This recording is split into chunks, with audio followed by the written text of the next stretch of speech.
अस्सलामुअलैकुम व्यूअर्स। बात करेंगे आज चीन इंडिया की बदलती हुई सूरत हाल से, जो कि पिछले कुछ महीनों से दिगरगुन और लड़ाई की कैफियत से दो चार है।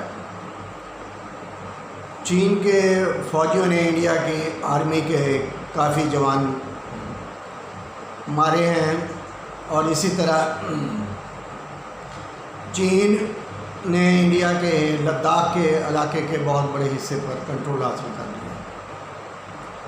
इंडिया अब अपने हिस्से में अपनी चोटियों पर बैठा है और जो चीन ने जिन हिस्से का कंट्रोल संभाल लिया है, इंडिया इसी खुशफहमी में है, ठीक है वो आप उसका कंट्रोल तुम संभाल लो, इधर हमने संभाल लिया है। मगर चीन शायद इससे मुतमईन नहीं है, वो दिन ब दिन आगे बढ़ रहा है। जैसे कि चेयरमैन माओ ने कहा था अपना हाथ खोल के कि ये 5 उंगलियां हैं, ये 5 उंगलियां जो लद्दाख, अरुणाचल प्रदेश, सिक्किम, भूटान, नेपाल, ये 5 के 5 चीन का हिस्सा है। तो लिहाजा ये वक्त लगता है आ गया है कि चीन इस पर काम शुरू कर दिया है, क्योंकि इंडिया ने जो CPEC के लिए साजिशें की थी वो इंडिया के गले पड़ गई हैं।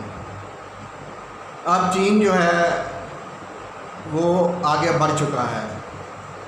इंडिया कोशिश कर रहा था कि CPEC के सिलसिले में चीन को आगे बढ़ने ना दिया जाए, मगर ये महज इंडिया की खुशफहमी थी। चीन CPEC में भी आगे बढ़ रहा है और इंडिया के इलाके हड़प करने के लिए भी तैयार बैठा है। हत्ता कि इंडिया के अपने अखबार हिंदुस्तान टाइम, न्यूज़ 18 जो इस पर मुस्बत अंदाज से और सही तर्जुमानी कर रहे हैं काफ़ी हद तक, और इंडिया को सही सूरत हाल से रोशनास कराने की कोशिश कर रहे हैं सख्त पाबंदियों के बावजूद। उनका ये कहना है कि भूटान जैसी रियासत जिसका मुकम्मल कंट्रोल इंडिया के हाथ में था, अब वो इंडिया के हाथ से निकलता जा रहा है। भूटान जब अंग्रेज़ साम्राज्य से आज़ादी के बाद इंडिया की झोली में गिर गया था।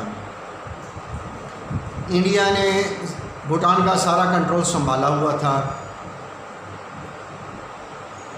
और इस पर अपनी पॉलिसियां लागू करता था। इस बारे में बात होती रहेगी आपसे। आप हमारा YouTube चैनल सब्सक्राइब करें, शेयर करें, कमेंट करें, लाइक करें। Thank you. जैसा कि बात हो रही है कि इंडिया ने आइन में भी डाल दिया था भूटान के कि इंडिया ही भूटान की फॉरेन पॉलिसी मरतब करेगा। ये आर्टिकल 2 में इंडिया का कंट्रोल का शिक डाल के इंडिया को इस पर एक अपनी रियासत जैसे उसकी रियासतें हैं वैसा ही कंट्रोल इस पर इंडिया को आइन में दे दिया गया था। जैसा कि पिछले दिनों चीन के साथ पहली दफ़ा भूटान के सरबराह की चीन के सदर से बात हुई, तो इसका इंडिया ने इंतहाई बुरा मनाया और जो इंडिया की तरफ से तेल, गैस, बिजली और दूसरी सहूलतें दी जा रही थी या बेची जा रही थी कहा जाए तो ज़्यादा बेहतर है, इंडिया ने उनकी बहुत ज़्यादा प्राइस में इजाफ़ा कर दिया ताकि भूटान इंडिया के असर से निकल ना पाए। मगर बदलती दुनिया और बदलती सूरत हाल में बांग्लादेश, नेपाल के बाद बांग्लादेश, ईरान और अब भूटान इंडिया के तसल्लुत से निकलता जा रहा है। और इंडिया इससे दिन ब दिन परेशान से परेशान होता जा रहा है। भत्ता के टाइम्स ऑफ इंडिया ने तो यहाँ तक लिख दिया है कि अब चीन की सोच ये बनती जा रही है कि इंडिया चीन के मातहत होके अपना काम करे और जो भी इंडिया ने पॉलिसी मरतब करनी है वो चीन से ख़ाइफ होके या चीन की पसंद के एतबार से अपनी पॉलिसी वज़ा करे। कल तक पाकिस्तान को चीन की रियासत कहने वाले आज ख़ुद चीन से खौफज़दा दिखाई देते हैं। हालांकि पाकिस्तान की तो चीन से दोस्ती है, मगर इंडिया उससे खौफ की वजह से अपनी पॉलिसियाँ चेंज कर रहा है। उधर अमेरिका ने चीन की फ़ौज के मतलब पेंटागन ने तफसीलात जारी की हैं। जो अमेरिका के तो शायद इल्म में पहले ही होगा, मगर तफसीलात जारी करने का कोई मंतक समझ में नहीं आती। लगता ये है कि उसने शायद इंडिया को डराने के लिए ये पूरी तरतीब बताई है कि इस वक्त चीन की बर्री फ़ौज दुनिया की सबसे बड़ी बर्री फ़ौज है और तरतीब के लिहाज से उसका बेहतरीन नज़्म व नस्क है और ऐसे ही उसकी बहरी फ़ौज दुनिया की सबसे बड़ी फ़ौज है। और जैसे बर्री फ़ौज वैसे बहरी फ़ौज का कंट्रोल बेहतरीन कंट्रोल है और दिन ब दिन इंडिया पे चीन की ताकत वाज़े हो रही है या वाज़े की जा रही है। हालांकि चीन ने इस रिपोर्ट से इनकार किया है कि ये रिपोर्ट जो है अमेरिका ने सही मरतब नहीं की। अब सही कुछ भी हो, मगर ये रिपोर्ट जो है इंडिया को खौफज़दा करने के लिए काफ़ी है।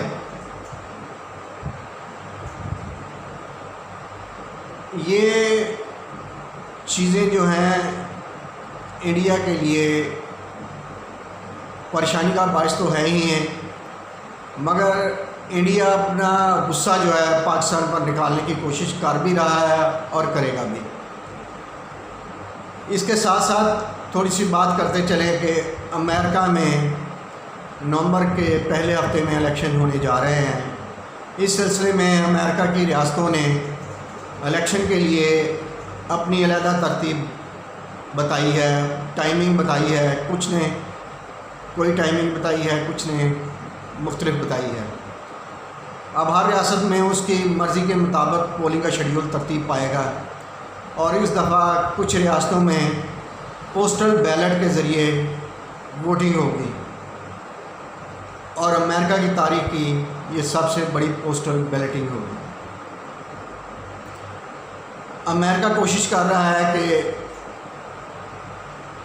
ट्रंप की इंतज़ामिया जो है उसकी नाकाम पॉलिसी की वजह से अमेरिका में कोरोना बहुत ज़्यादा फैला है।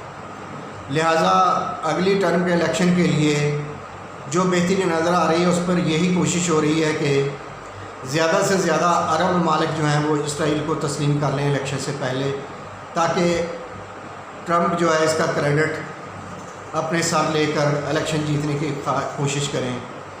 जैसा कि आपके इल्म में यूएई के बाद बहरीन ने भी तस्लीम कर लिया है और कोशिश हो रही है कि मोरक्को जल्द अज जल्द इसराइल को तस्लीम कर ले और मराकश और इसराइल के दरमियान बराह रास्त परवाज़ों के लिए बातचीत जारी है।